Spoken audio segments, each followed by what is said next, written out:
Sige po, tayo po tumayo at let's prepare ourselves for this service. At pangunahan po tayo ni Pastora. Good afternoon po sa inyo. Ngayon po ay Sunday service. Tawagin natin yung buong family natin at tayo po sama-sama na magpuri at sumamba sa ating Panginoon.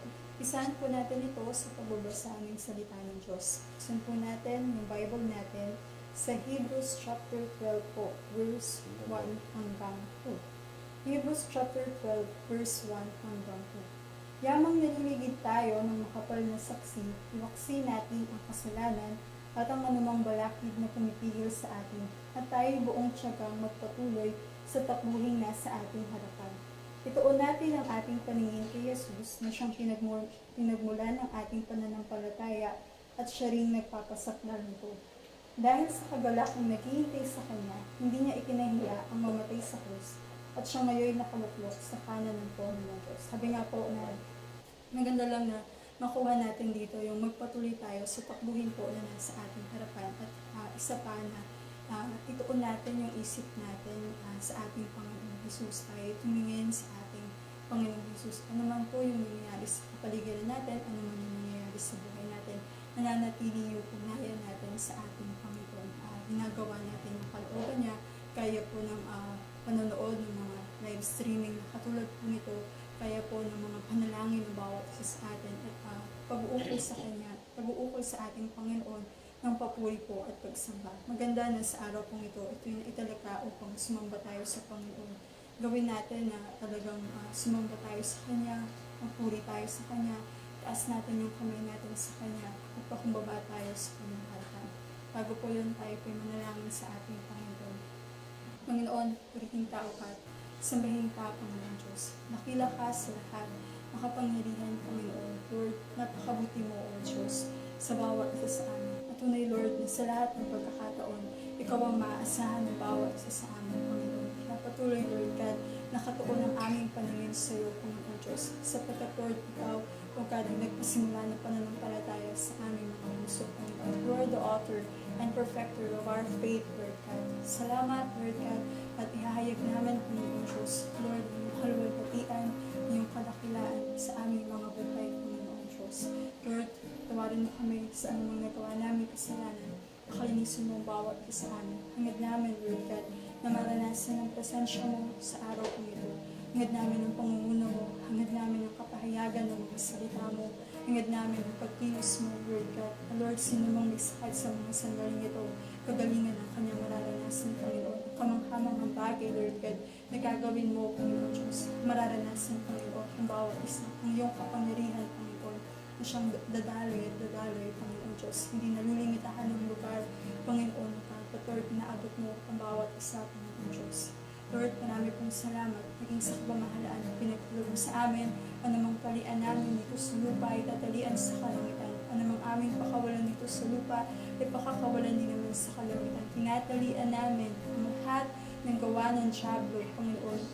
Anumang kaguluhan, Panginoon, pagkabag, pagkatakot, anumang uri ng sakit, Lord God, kasalanan, kalungkutan, bukad, tinatalian namin yan sa pangalan ng Panginoon Jesus. Aming pinakakawalan, Lord God, kagalakan sa iyong presensya, kapayapaan, Panginoon, kagalingan sa lahat ng uring sakit, kabanalan, Panginoon Diyos. At Lord, lagi ang kalooban mo siyang mangyari sa aming mga buhay. Ikaw ang may tatanghal sa gawain ito, Panginoon Diyos. Purihin ka at sambahin sa pangalan ng Panginoon Jesus. Amen. Sige po, tayo pong lahat ay umawit sa ating Panginoon.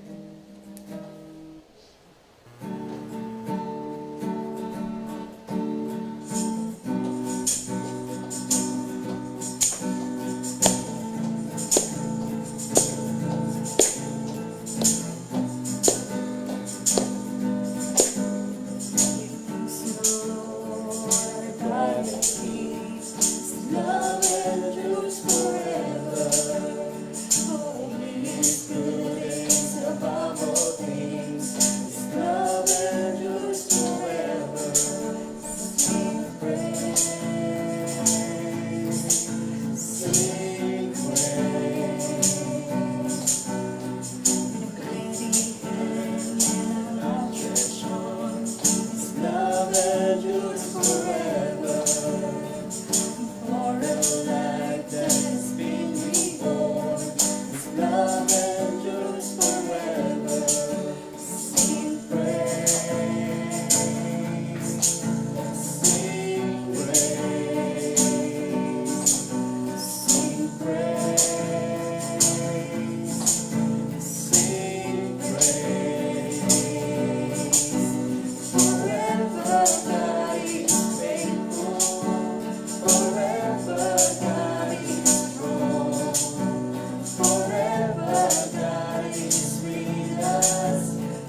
Jesus. Praise the Lord. Hallelujah. Hallelujah. Mabuti po ba ang Diyos? Amen. At napakaganda na makita natin yung kabutihan ng Diyos sa araw nito at I believe na meron pong gagawin ang Panginoon sa atin. Amen po ba? Sino po ba nag-expect ng miracle from the Lord today? Nag-expect po ba tayo? So let's expect from the Lord dahil meron po siyang gustong gawin sa atin sa araw nito. At sabi ko nga, medyo pasensya na nung Friday na pertaining to do sa mga prayer request ninyo na hindi po natin nabasa. It's because of dumating po yung message o yung prayer request ng mga 4:30 pero sinend nga po pala ng mga 4:30 pero dumating po siya ng mga past 5 na, no? So hindi na po umabot doon sa schedule na dapat na mabanggit siya. So pasensya na po pero wag po kayong mag-alala kasi nadidinig ba ako doon sa audio? Nadidinig ako. So ang maganda po dito ay patuloy po natin pinapanalangin yan. Amen po ba? Daily po pinapanalangin natin yan ang mga kapatiran sa JCF Church na nasa GC po kasi ng JCF Church yan. Kaya pinapanalangin po ng mga kapatiran natin yan. Amen po ba? So napakaganda na makasunod po tayo sa ating mga ginagawa. So actually, hindi nga po natin alam kung hanggang kailan pa ito, no? Kaya just believe and pray na matapos na to upang lahat po tayo ay bumalik na sa new normal or what? So anyway, maganda na bumalik na tayo dun sa ating talagang gagawin o ginagawa. At makapunta na rin tayo sa pag-pray niyo po, isama niyo sa prayer na ibigay na sa atin ng Lord, yung church na ating pinag-pray. No? At I believe na wala pong imposible sa Panginoon. Sabi mo sa katabi mo, wala imposible sa Diyos. Amen po ba? So, tingnan po natin yung ating, kasi meron po kasi may mga kapatiran na gusto po nilang dalhin yung kanilang tithes and, yung kanilang tithes and offering, pero kasi nga po, wala po tayong kaparaanan kasi yung iba hindi pa makabiyahe at saka iba malalayo ang lugar kaya hindi nila madala. So, yung iba maaring inipon na nila. So, at nagtatanong paano po ba namin pastor madadala? Meron po nabinigyan tayo ng Lord ng kaparaanan at yan ay through the bank. No? Nagkaroon tayo ng na-settle natin yung bank accounts na nag-open tayo ng bank accounts dito sa atin dito sa Novaliches at yun po under po ng BDO savings account. So kung nababasa ninyo at gusto niyo kunan lalo na itong number nito at saka yung account name medyo maliit po siya. Kung hindi niyo nakikita diyan palalakihin ko po ng konti, no? So pwede nyo pong screenshot yan doon sa inyong mga cellphone o di kaya pwede nyo pong, kung may another cellphone kayo, pwede nyo i-picturean, no, para makita natin. So yan po ay BDO Savings Account, Forest Hill, Novaliches Branch. Lahat po kung meron po kayong donation, may tithes and offerings na gusto nyo ibigay, pwede po kayo through the bank. So pinakamalapit na bank po sa inyo. Ang ating account name ay JCF, Jesus Church on Fire Incorporated.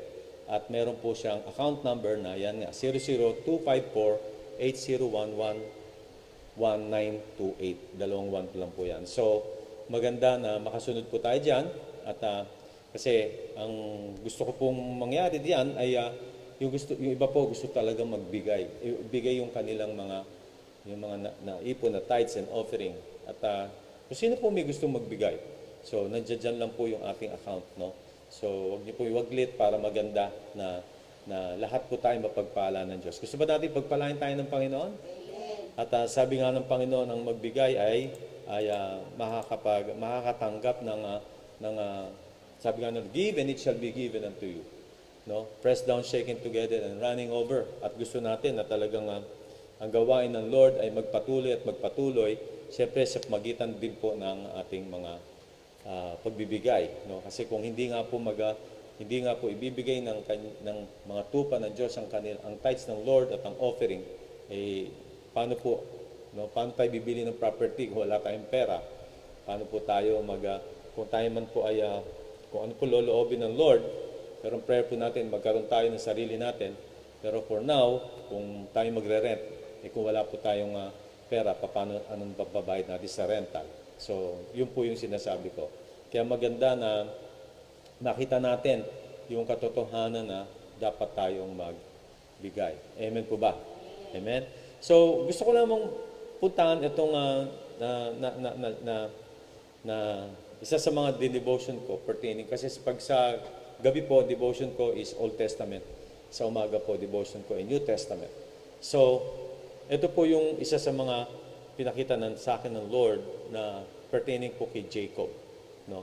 Na bago po kasi, no, gumawa po ng vow si Jacob, pero sabihin ko mamaya kung ano yung vow, mabilis lang.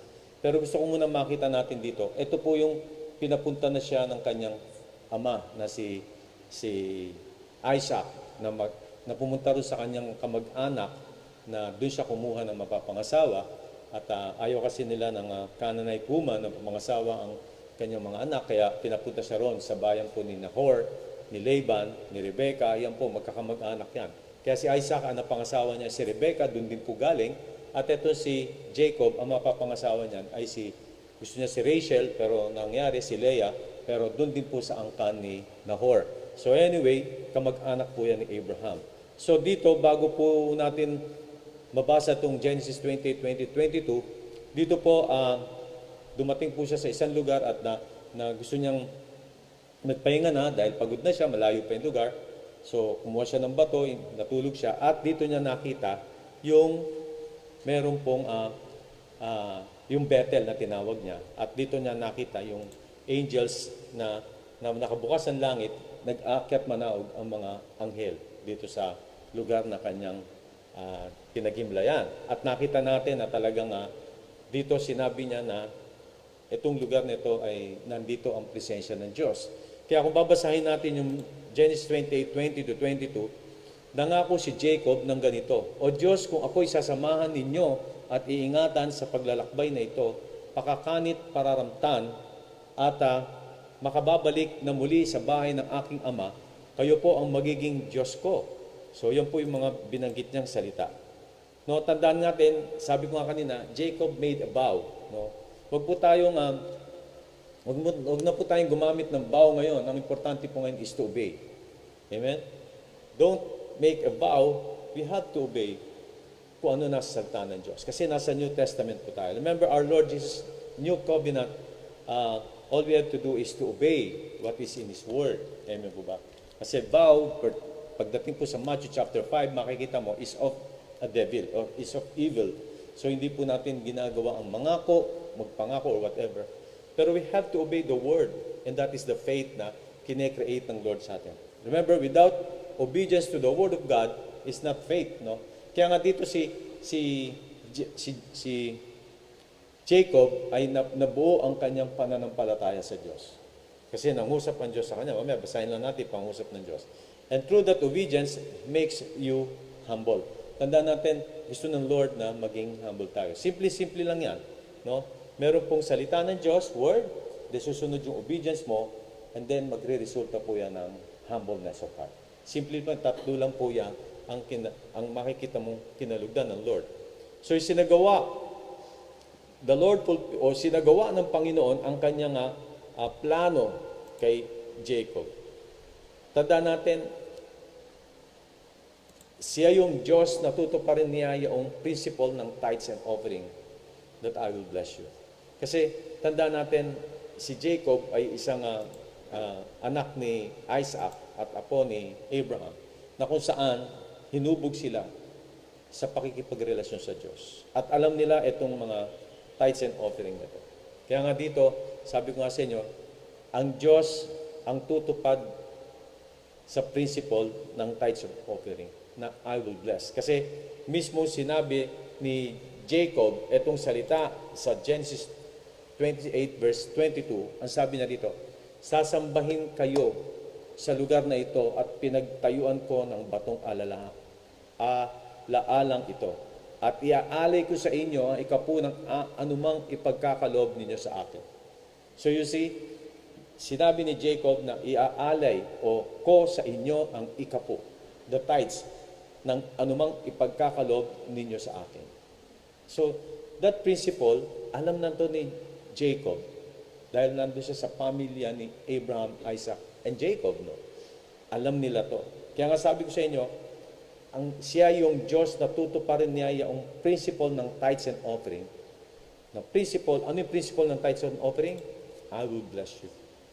Tandaan po natin yan. God wants to bless us. No?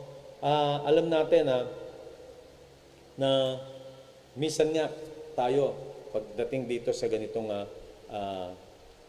ganitong buhay, no? Minsan nga nasasabi natin, Lord, ano man ang gusto mo, gagawin ko. Anong ginagawa natin? Minsan gagawin talaga natin. Tama po ba yun? Pero how about the tithes of the Lord in our offering? Nagagawa ba natin siya? Hindi po ito persahan, kundi ito po ay prinsipyo ng Diyos. Na gusto ng Panginoon, maitanim ito sa atin upang tayo ay mabuhay under His principle at mabuhay tayo na pagpalain. Kasi isa to sa ahad lang sa ating buhay na mapagpala kung hindi natin tutuparin ang prinsipyo ng Diyos. Naintindihan po ba natin? It's the same without faith, it is impossible to please the Lord. Amen po ba? Simple lang. Kung walang pananampalataya, hindi mo mapiplease ang Panginoon. Hindi ka kalulugdan ng Diyos kung walang kang pananampalataya. So ito yung salita ng Diyos pertaining to what? To blessing. Paano niya i-bless ang tao kung hindi niya ipatutupad ang prinsipyo ng Diyos, na ang prinsipyo ng Diyos is about the tithes and offering. That I will bless. Paano niya gagawin yun? Hindi niya magagawa. Kaya sabi ko sa inyo mga kapatid, minsan, ang nangyayari sa atin, no? Simple lang, para makita nyo, para practicalities. When it comes to friendship, when it comes to barkada, kumare, kumpare, name it, best friend. Ano man ang hingin sa'yo, ibinibigay mo. Amen ba? Lalo na pagka inuman yan, kapag kasiyahan yan, tama? Hindi mo pahihiyayan. Misa ipangungutang mo pa yan eh. So, bakit mo ginagawa? For you to please these people. Tama po ba ako doon? Minsan, pagka meron siyang ginawa sa'yo maganda, ikaw naman, in return, gusto mo, suklian din ng maganda. Kaya pag siya ay lumapit sa'yo, hindi mo siya pahindihan. Talagang ipaghahanda mo pa siya, gagawin mo pa ang lahat para sa kanya. Pero tayo, dito sa Panginoon, we're created by the Lord. Christians we're created by the Lord. Ano pa? Forgiven, redeemed by the blood of the Lamb. Ginawa niya tayong anak, Kristiyano. And then, all of a sudden, in these tithes and offering, masyado tayong pigil. Bisa paniniwalaan pa natin yung turo ng mga iba na ang tithes and offering ay sa New Testament lang. I tell you, church, huwag kang makinig doon. Kaya nga sabi ko sa inyo, huwag kayong makinig sa tao. Mag-aral tayo sa Holy Spirit, sa salita ng Diyos. What is God's dealing unto you when kapag ikaw dumako doon sa iyong devotion sa pag-aaral ng salita mo, sa Kanya ka mag-aral. Huwag mong pag-aralan ang prinsipyo ng mga tao. Even preachers. Hello? Even pastors. Huwag mong pag-aralan yun. Ang sabi ko sa inyo, ito ang turo ng mga pastor. Ito ang Biblia. Saan ka mag-aaral? Sige nga. Makinig kayo sa akin. Saan kayo mag-aaral? Itong tinuro niya, itong Bible, saan ka mag-aaral? Sa Bible ka mag-aaral. Yes, tinuro niya Word of God. Praise God for that. Wala akong kontra doon. Kasi ang Lord nagbibigay siya ng teacher, pastors, lahat siya magtuturo. Wala akong problema ron. Pero hindi yan ang iyong hindi ka dyan mag-aaral, hindi ka dyan matututo, kundi sa salita ng Diyos. Naintindihan po ba natin? Katulad ko, nagtuturo ako. Yes, nagtuturo ako sa inyo nito. Itong tinuro ko. Pero dito mo tignan lahat yon. Kung nasa salita ng Diyos ang tinuturo ko. Be like the Bereans. Kaya tayo sa church, may mga Bereans tayo. Hello, Bereans. Naiintindihan po ba natin? So ako, ganun ang gusto kong mailahad sa oras sa inyo ngayon. Kasi pertaining to this tithes and offering, masyado tayong maigpit. Kaya ano nangyayari sa buhay natin? Amen po ba? So tignan natin na si Jacob mismo sinabi niya, at iaalay ko sa inyo ang ikapo ng anumang ipagkakaloob ninyo sa akin. Ano ang nakita ni Jacob? Puntahan na natin, lumayo tayo ng konti, yung time nung na-meet niya si Esau. Takot siya dyan. Pero the Lord was very good in Jacob's life. Ano sabi niya rito? Yung gusto ko lang kunin sinabi niya. Genesis 33 verse 11, kaya tanggapin mo na ang aking munting nakayanan. Gusto niya ibigay yung mga gift na yan kay Esau. Naging mabuti sa akin ng Diyos, hindi ako nagkulang sa anumang bagay. You see? So in short, pumunta siya sa lugar ni Laban, no, wala siyang dala, isang staff lang, pero nung pag-uwi niya, kawang-kawa na. Nandiyan yung mga baka, lahat, pati tauhan, pati lahat, pati pamilya, no? labing dalawang anak niya, 13 pa nga yan, di ba? So dumating talaga na prosperous siya. Sabi nga ni Esau, wow, ang laking ano nito. Paano saan galing itong lahat na to? Pinagpala niya yung kapatid niya. At hindi niya niluban. Yan na nga. So kung titingnan naman natin, yung verse na sinabi ng Panginoon, the Lord was very good in Jacob's life. Ano sinabi niya sa Genesis 28:13-15? Ito yung mga sinabi ng Panginoon. Walang ano-ano yung nakita niya si Yahweh sa tabi niya. Wika sa kanya. Nagsalita ang Panginoon. Ako si Yahweh, ang Diyos ni Abraham at ni Isaac. Ang lupang ito na iyong hinihigaan ay ibibigay ko sa iyo at sa iyong lahi. You see? Sa kanila kasi at that time, pag marami kang anak, prosperous ka. Hindi lamang sa hindi lamang sa pera o what, kundi lalo-lalo na sa dami ng anak mo. Doon nila binabase ang yaman kasi pinagpala ng Diyos ang maraming anak. Kaya yung may mga anak na 13, pinagpala ka ng Panginoon. Amen po ba? Kaya huwag kang malungkot. Kaya lang magtrabaho ka maigi kasi marami kang obligasyon. Amen po ba? Darami, sabi sa verse 14, darami sila na parang alikabok sa lupa at malalaganap nila ang 4 na sulok ng daigdig. Oh, you see? 4 na sulok ng daigdig. In short, the whole world. No? Sa pamagitan mo at ng iyong lahi, pagpapalain ng lahat ng bansa. You see? Pagpapala. This is the work of the Lord in the life of Jacob. Amen po ba? So makikita mo, kasi Israel, si Jacob, yung pangalan niyan ay tanyag yan. No? In Genesis 28:15, tandaan mo, susubaybayan kita. Oh. Katulad nung kay Joseph, si Joseph kasama niya ang Diyos, pinagpala siya kahit nasa prison siya. Kahit siya ay bilanggo, pero pinagpala siya ng Diyos because of God's presence in his life. Yan po yung meaning ng prosperity. Yan yung po meaning ng successful. Yan po yung meaning ng pagpapala. Hindi po yung kayamanan. Yung Diyos, kasama mo ang Diyos, pinagpala ka. Tandaan mo, susubaybayan kita at ipagtatanggol saan ka man magpunta at ibabalik kita sa lupain ito. Hindi kita hihiwalaan hanggang sa matupad ang lahat ng sinabi ko sa iyo.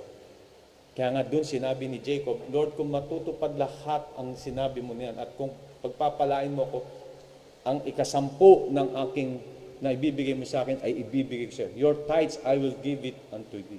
That is His principle. At gusto kasi ng Lord, nilahad ng Panginoon ang kanyang mga pangako at gusto ng Lord na tuparin yung pangako ng principle of giving, the tithes and the offering, ay mabuo sa puso ni Jacob. Naintindihan ba natin? Kasi nakakonek yan. The blessings of the Lord and the tithes and offering connected to each other. Para mabuo mo yung pagpapala na gusto ng Lord sa'yo. Gusto mo bang pagpalain ka? Give unto the Lord. Obey the principles of God. Huwag kang maniwala sa mga salita ng tao. Tao lang yun. Makinig ka sa salita ng Diyos. Amen po ba? Gusto mo pagpalain? At tumayo ka ngayon at dalhin mo yung pagpapala mo sa Panginoon. Amen po ba? Hello? Kahit na po kayo yung mga nasa ibang bansa, pumunta po kayo sa church ninyo. Kung diyan kayo nag-church, ibigay nyo ang tithes ninyo at ang offering na gusto ng Panginoon. Sundin po natin ang prinsipyo ng Diyos dahil yan po ang prinsipyo ng pagpapala. Pray po tayo. Panginoon, maraming po salamat dahil ikaw ang maasyang nagbigay. Ikaw ang naglahad ng principle of giving to these tithes and offering, Lord. I pray, Lord, that you will bless these people, Lord God. Pagpalain mo, mga pagpapalang ito, pagpalain mo ang mga tithes mo at ang mga offering na binigay sa iyong mga anak. Lord, you will open the windows of heaven and pour out your blessing. These floodgates of heaven, Lord. At ikaw, Panginoon, nangako, Panginoon Diyos, test me now, probe unto this, and that you may open the floodgates of heaven and protect this, Lord, wealth na meron ang mga anak mo. Dahil ito'y pangako mo, na poprotektahan mo ito, Panginoon Diyos. Hindi ito kayang nakawin ng iman, Panginoon. Maraming po salamat for your glory in Jesus' name. Amen, amen. Palakpakan po natin ang Panginoon. Hallelujah. Sige po, tayo po makaupo. At patuloy tayong mag-aral ng salita ng Diyos. Sabi ko nga sa inyo, inuulit ko, ano pinag-aaralan natin pag Sunday? Okay, the power of the Holy Spirit. So, praise God. At makita natin that we have to study this with intensity. In short, I want you to receive the Word of God with intensity in your heart, na talagang nakikinig ka, na talagang puspusan mong gustong ma-receive o maranasan yung pagkilos ng banal na Espiritu habang pinag-aaralan natin ito. Amen po ba? At pag-aralan natin mga nakaraang, mainit po kasi dito sa amin, kaya kahit may electric fan, makikita nyo talagang, ito pong ginagalo ko nito ay yung meron po akong tuwalya sa likod, sabihin nyo, para malaman ninyo na kailangan kong protektahan po yung katawan ko, no? At alam niyo naman, yung naging problem ko ay sa lungs, no? Kaya medyo kailangan protected talaga ako. So anyway, ang mga napag-aralan natin nakaraan, siyempre, the Holy Spirit is the only source of everyone here in the universe. Siya po yung source natin at wala po tayong ibang source, wala po tayong ibang pagkukunan, wala po tayong ibang para mabuhay tayo rito. It's only the Holy Spirit. Sabi mo sa katabi mo, ang banal na Espiritu lamang. At katulad sinabi din ng salita ng Diyos, this is the core of the lives of God's children. Siya yung sentro, ang banal na Espiritu. Without the Holy Spirit, I tell you, hindi mo magagawa ang maganda, hindi mo magagawa ang mabuti, hindi magmamanifest ang goodness ng Lord sa buhay mo hanggat walang Holy Spirit. Kasi without the Holy Spirit, we're dead. Amen po ba? So, nung namatay ang Panginoon, nung pinatay ang Panginoong Jesus sa cross ng Calvary, binubo niya, dugo niya, He shed His blood on the cross. At doon, nabuhay na muli at umupo sa kanan ng trono ng Ama. At kung sino man ang tumanggap sa Kanya, ibibigay niya ang banal na Espiritu at mananahan sa puso natin. Kaya nga, we are the core. No? Siya yung nasa sentro. He is the core, rather, ng ating buhay, ang banal na Espiritu. At marami na tayong pinag-aralan tungkol sa pagiging isang puspos na Kristiyano. Kasi kapag nasa yung banal na Espiritu, ikaw ay puspos ng banal na Espiritu. Sabi mo sa katabi mo, puspos ka ng banal na Espiritu. Sagutin mo siya, Amen! Huwag ka maya, Amen! Sagot mo sa kanya. At ang mapuspos ng banal na Espiritu ay napag-aralan natin nakaraan. Ito ay tiyak na karanasan, sigurado, personal na karanasan, revolutionaryong karanasan na napag-aralan natin mga nakaraan. At ito po ay mahalagang karanasan natin and as well as isang supernatural na karanasan na dapat nating naintindihan nung pinag-aralan po natin ang mga nakaraan. Tandaan natin, we have to experience the Holy Spirit. Kasi kung di natin siya ma-experience, ano na ang dating ng buhay natin? We have to experience Him kasi siya po yung source ng lahat ng ito. In any areas of your life ay talagang dapat na umiral ang banal na Espiritu. And we have to experience Him. Ngayon, gusto ko turo sa inyo na paano natin ipamumuhay araw-araw ang kapangyarihan ng banal na Espiritu. Paano mamumuhay araw-araw sa kapangyarihan ng banal na Espiritu. Gusto mo natin pag-aralan to? Makinig ka with intensity. Makinig ka with the talagang itutok mo ang sarili mo sa pag-aaral natin ito. Kasi habang pinag-aaralan natin, katulad sinabi ko sa inyo, ngayon din mararanasan mo ang kapangyarihan ng banal na Espiritu. Sabihin mo sa katabi mo, mararanasan mo ngayon din ang kapangyarihan ng banal na Espiritu. Amen po ba? So, paano mamumuhay ang araw-araw sa kapangyarihan ng banal na Espiritu? Tayo. Paano tayo mamumuhay niyan? Dahil alam natin, ang banal na Espiritu na sa atin. Una-una, ipahayag ang inyong katapatan kay Jesus tuwing umaga. Tuwing umaga. Ay, hindi. Lap lang kantang ganun. Alam ko, may kantang ganun. So anyway, ipahayag natin yung katapatan natin sa Panginoong Jesus. Amen po ba? Sabihin natin, Lord, ako yung gagawa, ako yung susunod sa iyo, ako yung I will put into practice yung mga pangako mo. Isa ako sa mga gagawa mo. Sabihin mo sa Panginoon yun. Amen po ba?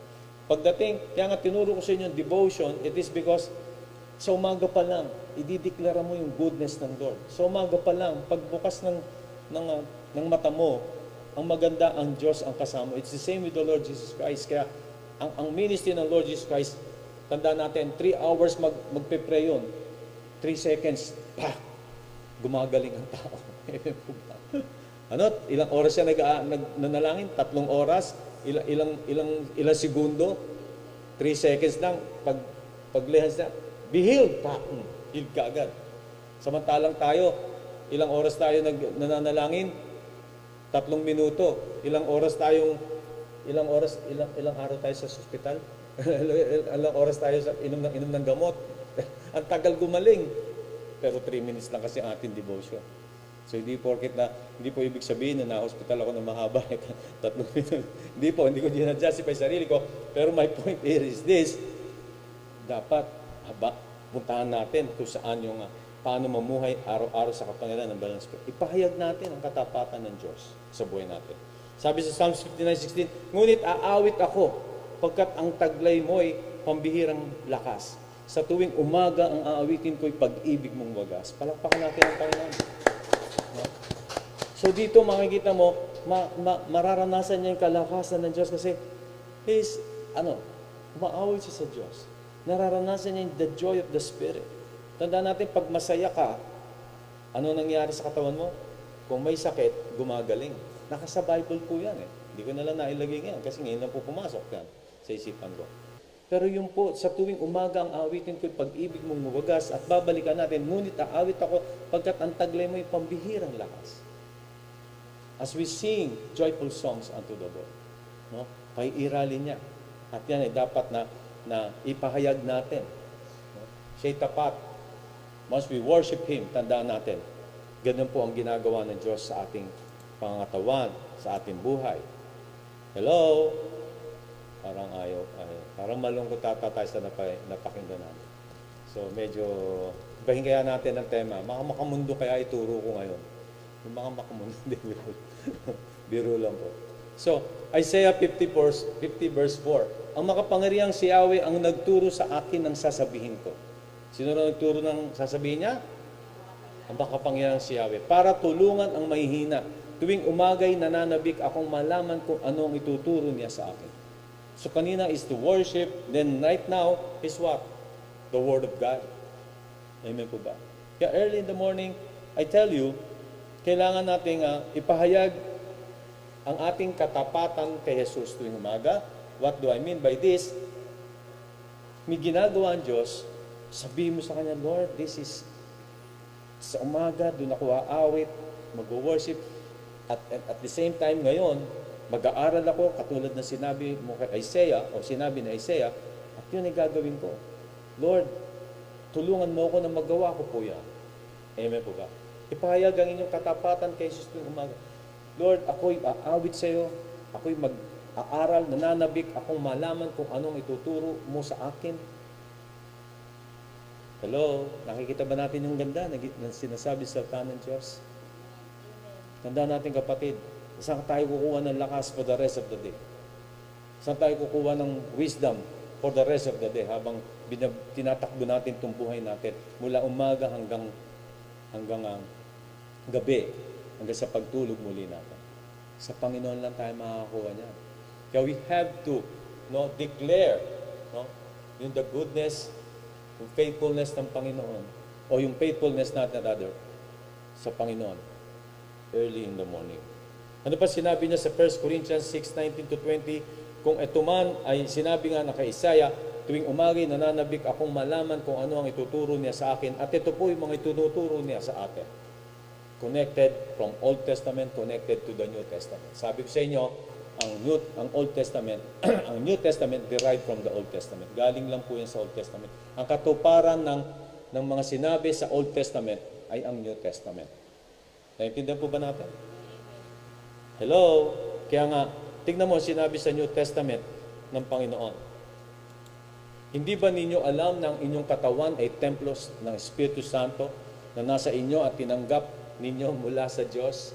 Ang inyong katawan ay hindi talagang inyo, kundi sa Diyos. Binili niya kayo sa malaking halaga. Kaya't gamitin ninyo ang inyong katawan upang maparangalan ang Diyos. Ito po sinasabi ni Isaiah na kung anuman yung sinasabi ng salita ng Diyos ay gusto niyang i-apply sa kanyang buhay. Gusto niyang matutunan. Kasi matutunan mo without application, it's nothing. Hello, it's dead. Faith without works is dead. Kaya nga dito, sinasabi sa atin at sa time natin ito, no, na dapat ay makita natin ang halaga ng salita ng Diyos. Anong panuntunan ng Diyos? Anong salita ng Diyos? Sinabi niya, binilin niya tayo sa malaking halaga. Hindi na tayo mimiari nito. Kaya gamitin ninyo ang inyong katawan upang maparangalan ng Diyos. Gawin natin. Sumunod tayo. Lahat na sinasabi sa atin ng Panginoon. Amen po ba? Kasi diyan po tayo magkakaroon na mararanasan natin ang kapangyarihan ng Diyos. Alam mo kung di natin susundin to, mararanasan ba natin ang kapangyarihan ng Diyos? We have to obey the Word and for us to experience His power. Amen po ba? Without obedience, I tell you, hindi kikilos ang banal na Espiritu. Hindi siya magmamanifest sa atin. Even sa healing, even sa blessings, even sa wisdom, even to all areas. Kung hindi natin susundin ang sinasabi ng salita ng Diyos. Ano sinabi sa James 4:7? Kaya nga, pasakop kayo sa Diyos. Labanan ninyo ang dyablo at lalayuan niya kayo. Naintindihan ba natin? Binili tayo ni Jesus. Kailangan natin gamitin ang ating katawan sa ikararangal niya. At ngayon, tayo'y magpasakop sa Panginoon, dapat alam natin na tayo may kalaban. Alam ng Diyos, alam din natin sa buhay nito, nung tayo ay pumunta na sa kingdom ng Panginoon, meron na tayong kaaway. At ang kaaway natin ay sino? Ang dyablo. Kaya kung magpapasakop tayo sa Panginoon, that's the time na masasabi natin, get behind me, Satan. Amen po ba? Lumayas ka sa pangalan ni Jesus at huwag ka nang babalik. Masasabi mo yun kasi the Lord said it, I gave you power and authority to tread upon serpents and scorpions, lahat ng kilos and all the schemes of the enemy. Lahat ng kanyang kaparaanan, palayasin mo. Whatever you bind on earth shall be bound in heaven. Whatever you loose on earth shall be loose in heaven. Sabihin mo yun. Amen po ba? Labanan ninyo ang dyablo at lalayon niya kayo. Amen po. Lord, wag mo kaming i-adjust sa tukso. Katulad ng sinabi ng salita ng Diyos. Doon sa prayer. Diba? Doon sa, parang tawagin, Our Father, diba? Huwag mo kaming i-adjust sa tukso. At iligtas mo kami sa dilang masasama. Amen? Amen po ba? Ganun po yung prayer na yun. So, ano pa sinabi niya sa Romans 12:1? Kaya nga mga kapatid, alang-alang sa masaganang habag ng Diyos. Saan daw? Sa masaganang habag ng Diyos sa atin, ako'y namamahik sa inyo. Ialay ninyo ang inyong sarili bilang handog na buhay, banal at kalugod-lugod sa Kanya. Ito ang karapat-dapat na pagsamba ninyo sa Diyos. Itong katawan natin, itong buhay natin, body, soul, and spirit, ialay natin sa Kanya bilang handog na buhay. Sa paanong paraan? Do His will. Obey. Obey. If you love me, you will obey me. Amen po ba? Sumunod tayo. At dapat ipamuhay natin mamuhay tayo bilang isang anak ng Diyos sa Kanyang kaharian. Hindi tayo isang anak ng Diyos at mamumuhay sa kaharian ng dyablo. Wala na po yun. Ano na pupuntahan nun? Hindi na matutupad yung kalooban ng Diyos. At ito po yung gusto nating banggitin. Ipahayag ang ating katapatan kay Jesus tuwing umaga. Lord, help me to do your will. Amen po ba? Lord, tulungan mo ako. Lord, tulungan mo ako iwaksi ang kaaway. Tulungan mo akong gawin ang nararapat. For me to be as a living sacrifice, holy and pleasing unto Thee. As my form of worship. Amen po ba? Hindi yung tipo na parang minsan Pagdating ng umaga, yes, taas tayo ng kamay sa Lord. Pagdating ng hapon, taas tayo sa kamay natin sa mga barkada. Pagdating ng gabi, nakataas na yung kamay natin dahil tulog at lasing na tayo. Maghapon, nakataas din ng kamay. Amen po. So, hindi po ganon. Amen po ba? Ang hirap yung ganon. Mahirap po yung ganon. Pangalawa, mamuhay sa kalayaan ng pagpapatawad. Alam nyo, minsan nangyayari kasi may mga Kristiyano akong nakausap at meron pa nga akong talagang Kristiyano na talagang nahirapan sa buhay niya dahil nandoon yung condemnation sa puso niya. Hirap po yun. Kapag ikaw ay anak na ng Diyos, tandaan mo, all you have to do is palayain mo yung isip mo. Ikaw ay pinatawad na. Mamuhay sa kalayaan ng papapatawad.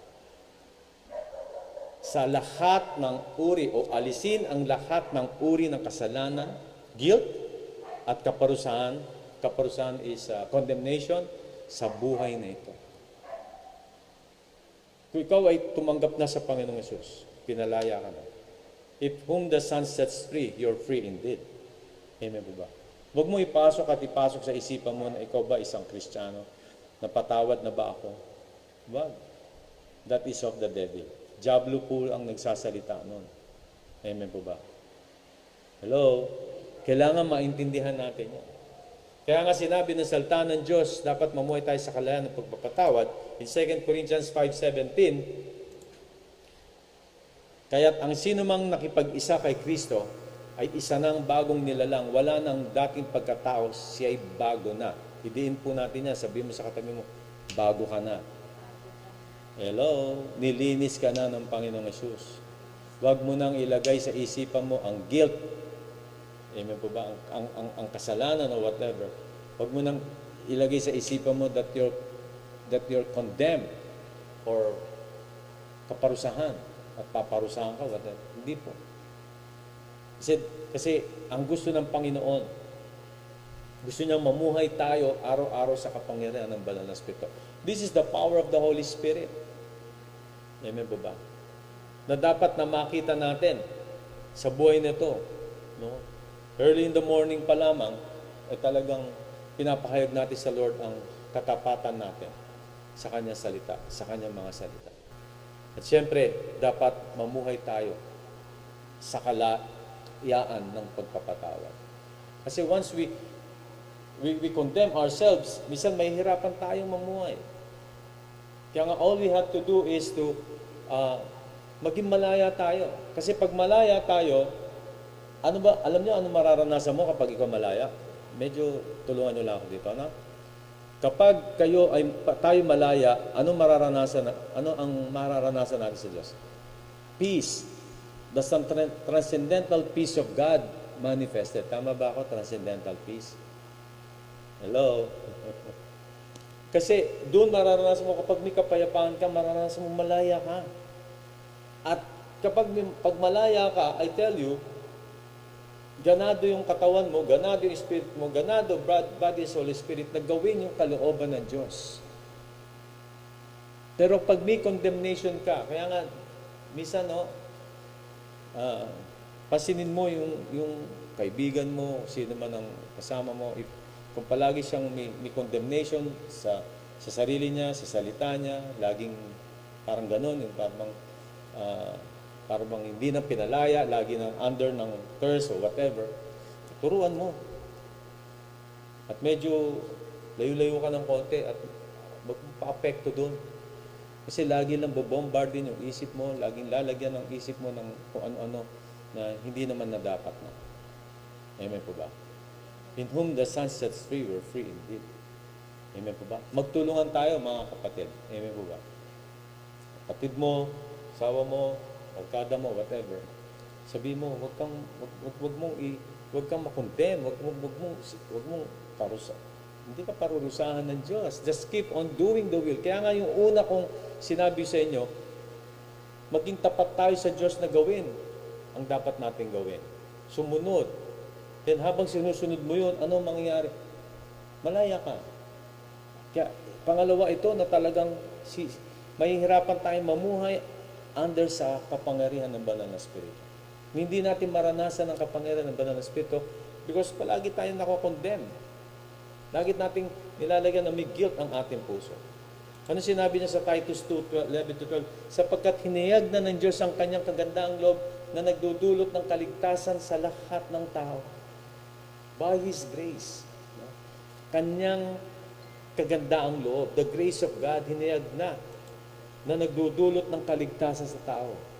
Tinanggap mo si Jesus, sumusunod ka sa Panginoong Jesus, namumuhay ka under the power of the Holy Spirit, pinaiiral mo yung kapangyarihan ng banal na Espiritu, ikaw ay ligtas. Huwag mong isipin na ikaw ay hindi ligtas.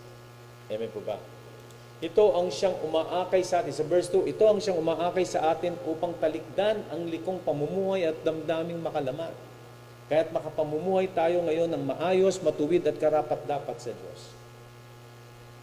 Because this is the will of God. This is His plan for us. Na gusto niya na malaya tayo, na mamumuhay tayo under His will. No? Tataligdan ang likong pamumuhay at damdaming makalaman. Kasi once na tinaligdan na natin yon, I tell you, tuloy-tuloy na tayong mamumuhay under His will. And then, that's the time na marinig na natin ang boses ng Diyos. Hello? That's the time na talagang ang salita ng Diyos ay very clear sa tenga natin. Kasi, umaga pa lang, you declare yourselves unto the Lord, then, sa pagsunod, etc., then, mamumuhay ka ng merong peace, kalayaan, no? Hindi mo kinokondem ang sarili mo. Wala bang sagabal sa iyong kaisipan? Ang marinig mo is not the spirit of condemnation. Hindi mo marinig ang mga spirit of guilt or whatever. Kundi ang marinig mo is the spirit of sonship, the spirit of the Holy Spirit. Or the Holy Spirit Himself ang siyang madidinig mo. Kaya makikita mo ang buhay mo napakaganda at ang ministry mo ay napakaganda. In Colossians 1 verse 13-14, inililigtas niya tayo sa kapangyarihan ng kadiliman at nililipat sa karya ng kanyang minamahal na anak. Sa pamagitan ng anak, tayo pinalaya at pinatawad sa ating mga kasalanan. So maraming verse kang makikita na idinidiin ng Panginoon. Pinalaya ka na. Amen. Basta ang importante, alam mo by heart na ikaw ay malaya na. Amen? Nirelease ka na. Ika nga dapat nating tignan ng maigi na yung ginawa ni Kristo sa krus. Yung ginawa kasi natin sometimes, ang dyablo, paulit-ulit yan. Isisisihin ka, etc. Huwag na nating isipin yan. Amen po ba? Isipin natin na tayo'y talagang malaya na. So, mamuhay sa kalayaan ng pagpapatawad, yan ang pamumuhay sa araw-araw na kapangyarihan ng banal na Espiritu. And third, umasa sa kapangyarihan ng banal na Espiritu sa magitan ng pananampalataya. Kailangan natin ng pananampalataya. Sabi mo sa katabi mo, kailangan natin ng pananampalataya. Amen po ba? Sa umaga, ipahayag ang katapatan natin sa Panginoong Yesus, ang kanyang worship, ang Word of God, ang pagsunod. Hello? Pangalawa, mamuhay sa kalayaan ng pagpapatawad. Huwag mo nang isipin yung guilt and condemnation. Kailangan malaya in whom the Son sets free, were free indeed. Malaya ka na gawin ang kalooban ng Diyos. Walang ahad lang sa iyo. Pangatlo, umasa sa kapangyarihan ng Espiritu sa magitan ng pananampalataya. In Galatians 5:20-23, subalit ang bunga ng Espiritu ay pag-ibig, kagalakan, kapayapaan, katiyagaan, kabaitan, kabutihan, katapatan, kahinahunan at pagpipigil sa sarili. Walang utos laban sa ganitong mga bagay. So you see, walang utos laban sa ganitong mga bagay. Kapag ang lahat ng bunga ng banal na, itong bunga ng banal na Espiritu ay umiral sa puso mo, anong magagawa mong kasalanan? Naintindihan mo natin? Hindi iiral ang kasalanan. Walang puang ang kasalanan dahil nasa bunga ka ng banal na Espiritu. At doon mo makikita na talagang napakagandang takbuhin ang buhay ng isang Kristiyano. At dito, manampalataya ka. Sabi mo sa katabi mo, pananampalataya yan. Amen po ba?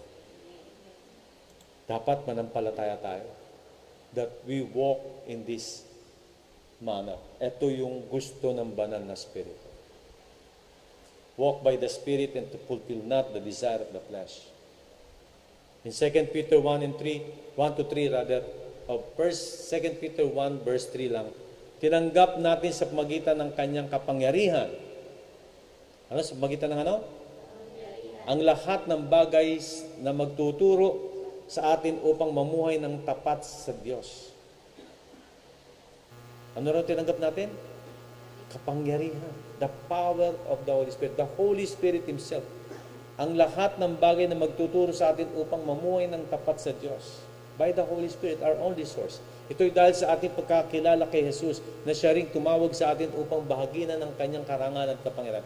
So by this faith, amen po ba? Dahil sa ating pagkakilala kay Jesus, nanampalataya tayo kay Jesus, amen po ba? Sino nanampalataya kay Jesus? Amen? So mararanasan mo yung kapangyarihan ng banal na Espiritu. Still, palagi at palagi, everyday na mag-move, mag-work ang Panginoon, ang banal na Espiritu sa buhay mo. Kasi, because of our faith to the Lord Jesus Christ. Sa ginawa ni Kristo sa cross ng Kalbaryo. Kaya kung without faith, it is impossible to please the Lord.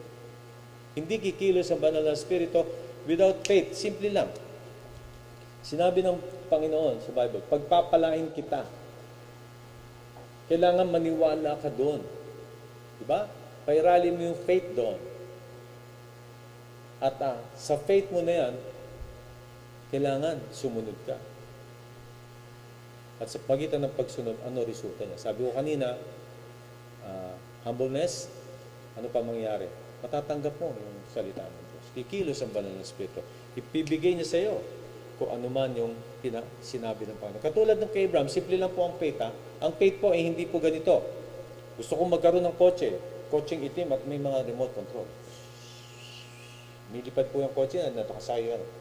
Hindi, wag mo pagpipili. Lord, bigyan mo ako ng kotseng lumilipad. Hindi po ganun. Lord, sinabi mo that you will supply all my needs according to riches. Sampo ko lang yung kotse. Sinabi mo, Panginoon, you will supply all my needs according to riches and glory through Christ Jesus. Meron pong salita na ibibigay ang Panginoon. Yan ang pananampalataya. Amen po ba? It is the same with Abraham. Sinabi ng Lord sa kanya, Abraham, pumunta ka doon. Hindi nga sinabi kung saan. Lisanin mo yung pamilya mo, pumunta ka sa direksyon na gusto ko. Ano ginawa ni Abraham? Yes, Lord, no problem. Sunod siya. That is faith. Yun po yung faith. Hindi po yung faith na, i-faith ako, mamaya, ngayon din, magkakapera ako. Bakit? Nangangati kamay ko. Magkakapera ako. Kapatid, luma na yan. Hindi. Ala na yan eh. Hindi po ganun. Bipate ako na magkakaroon, etong SM na to, akin to. Basta tututo ko lang ang kamay ko, sasabihin ko, akin ka in Jesus' name. Ba, ginamit pa pangalan ni Jesus. Sinabi ba siya ng Lord na mapapasaya itong SM na nasa likod namin? Hello? Hindi faith yun. Maaring fake, F-A-T-E, o kaya fake, F-A-K-E. Amen mo? So yung faith po, sasabihin ng Lord, babasahin mo sa salita niya, at pag sinabi siya ron, that is your faith. Yan po yung faith na paiiralin mo. Kasi the Lord gives at the proper time, or there's a time for everything. Amen po ba? Ano sinabi niya sa 1 Corinthians 2:12? Hindi ang Espiritu na sanlibutan, kundi ang Espiritu na Diyos ang tinanggap natin upang ating maunawa ng mga kaloob niya sa atin. The Spirit of God ang tinanggap natin. Upang ating maunawa ng mga kaloob niya sa atin. So, yun ang ating pananampalataya. Hindi po yung Espiritu na sanlibutan. O ano man ang iniisip natin, ano man ang gusto natin. Pwede ko sabihin, church, medyo mabigat. Kung ano man ang gusto natin, bilang Kristiyano, kung ano man ang gusto natin, at wala salita ng Diyos, Spirit of the world. Hello? Kaya sabi sa inyo, what is honorable to men is abomination before the Lord. Ano man ang gustong-gusto ng tao, magkaman ng yaman, that is the spirit of the world. Tinuro ko po yan about every kinds of spirit sa church. But all we have to do is what? Early in the morning, sabi, ipahayag ang ating katapatan kay Jesus tuwing umaga dahil magpapahayag ang Lord. Worship the Lord. Mag-aral tayo, magsasabi siya ng salita niya sa atin at yun po ay deklara natin na gagawin natin sa Panginoon. Lord, yes, help me and I will follow you. Mamuhay tayo sa kalayaan ng pagpapatawad. Amen po ba? Sa kalayaan ng pagpapatawad na kung saan tayo pinatawad na. Wala nang guilt, wala nang condemnation sa puso natin upang mamuhay tayo araw-araw sa kapangyarihan ng Banal na Espiritu. Kasi once we always parang nararamdaman o lagi natin naisip yung tayo ba'y Kristiyano, dahil nagkamali ako, nagkasala ako. Ano mangyayari sa atin? Matidepress ka lang. Hindi mo na mapagpatuloy yung gusto ng Diyos na gawin. Hindi mo marinig ang boss ng Diyos dahil lagi ka nakatutok doon sa condemnation. Nakatutok ka doon sa guilt na yan. Nakatutok ka doon sa mga negatives na yan. Wala na yun eh. Pwede ko ba magsalita ng hindi angkop? Ibasura mo na yan. Amen po ba? Sorry for that word. At pangatlo, umasa tayo sa kapangyarihan sa pagkita ng pananampalataya. Amen po ba? Sinabi ng Diyos yun ang ating gawin. Doon tayo tumutok. Amen po ba? Para mamuhay tayo araw-araw sa kapangyarihan ng Banal na Espiritu. Amen po ba? May natutunan po ba tayo ngayon? Amen. Sige po, tumayo tayong lahat at tayo po ay patuloy patuloy ko ay papanalangin at maranasan natin ang ganda ng buhay nito. Sige, let's close our eyes please at I believe na meron pong plano ang Diyos na gawin natin sa oras nito at may panalangin sa oras pong ito. Haralabo shikiabo songbasta. Yodas tore lebo kiadas tama masonda. Lord, marami pong salamat at ikaw, Panginoon, ang patuloy na naghahari sa amin, Lord God. Patuloy kang kumikilos sa amin, Panginoon. Hallelujah. We worship you, Jesus. We glorify your name. Haralabo shikia. Horolobo kuwang tamanamason. We worship you, Lord. Glory, glory unto thee, Lord God. Hallelujah. We worship. Sige, taas natin ating mga kamay sa Panginoon. Lord, maraming po salamat sa oras pong ito. Yes. At ang totoo, Panginoon Diyos, ikaw ang nagmamayari ng aming buhay. Yes. Napakabuti mo, Panginoon, dahil gusto mo kami, Panginoon Diyos, ay gamitin sa mundong ito bilang anak mo na we belong to your kingdom. Pero gagamitin mo kami sa mundong ito para sa kapahayagan mo, para sa kalooban mo, para sa desire mo, Panginoon. Lord, gusto namin mamuhay under the power of the Holy Spirit. Gusto namin, Panginoon Diyos, na gawin ang kalooban. Just help us, Lord. Bawat isa sa amin, Lord, maaring nahihirapan sa kanilang buhay para paano matutupad, paano makakasunod sa salita mo. Lord, I pray, ituro mo sa bawat isa. Sa oras pong ito, katulad nga na itinuro natin ngayon, Panginoon Diyos, na magkaroon ng katapatan ang bawat isa, Lord God. Magkaroon, Panginoon Diyos, ng tamang puso ang bawat isa, Panginoon Diyos. Na magpahayag sa iyo at umaga, during our devotion, during our quiet time, during our, Lord, pakikipaglig sa iyo. Na magkaroon, na maging tapat kami, Lord God. Ano man ang dapat namin gawin. Sa worship, sa pakikinig na salita mo, sa application ito, Panginoon Diyos. Na kami malaya na, Panginoon Diyos, na hindi kami mamumuhay under guilt, under condemnation, whatever, Lord God, na para hindi namin mapakinggan ang boses mo. Tulungan mo kami sa area nito, Panginoon. At mamuhay kami na may pananampalataya, Panginoon Diyos. Kung ano sinabi mo sa salita mo, kung ano in-impress mo sa amin ng Holy Spirit, kung ano ang nilid mo sa amin, maniwala at manampalataya kami dahil ikaw ang Diyos na nagpahayag, ikaw ang Diyos na nagme-may-ari sa amin, ikaw ang Diyos na dapat na masunod sa buhay namin. Tulungan mo kami, Lord God. Ipamuhay ito, Panginoon Diyos, upang maranasan namin araw-araw ang kapangyarihan ng Banal na Espiritu. Holy Spirit, help us. Let your power, Lord God, manifest in us in every day of our lives.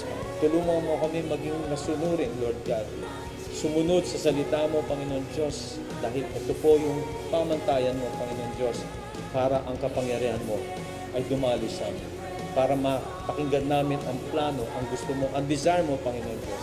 Hindi po yung kung ano ang meron ang mundong ito, kung ano tinuturo ng mundong ito, kundi ikaw lamang, Panginoon Diyos, ang manggahari sa amin.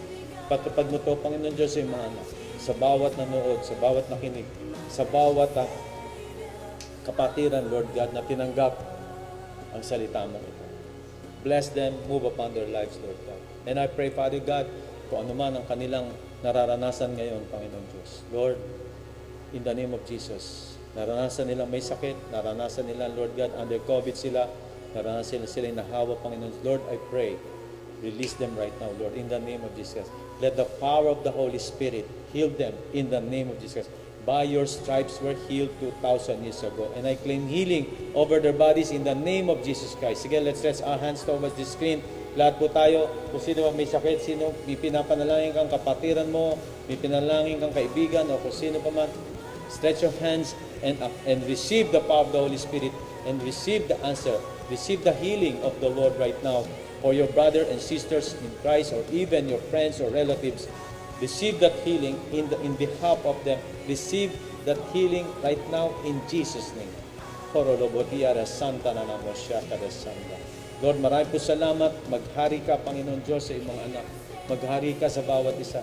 Kung ano man ang kanilang pangailangan, Lord God, nananampalataya ang bawat isa na ikaw magpo-provide ng lahat ng pangailangan sa pagkainan, sa mga gastusin sa bahay, sa eskwela, sa pamilya, saan man, sa trabaho. Lord, ikaw ang nagpo-provide dahil ikaw ang nagsabi, Panginoon, you will supply all our needs according to your riches and glory through Christ Jesus. Kapatid, kung hindi ka pa, kung gusto mong lalo pang makilala ang Panginoong Yesus at sa tingin mo, kailangan mong ilagay sa ayos ang iyong sarili.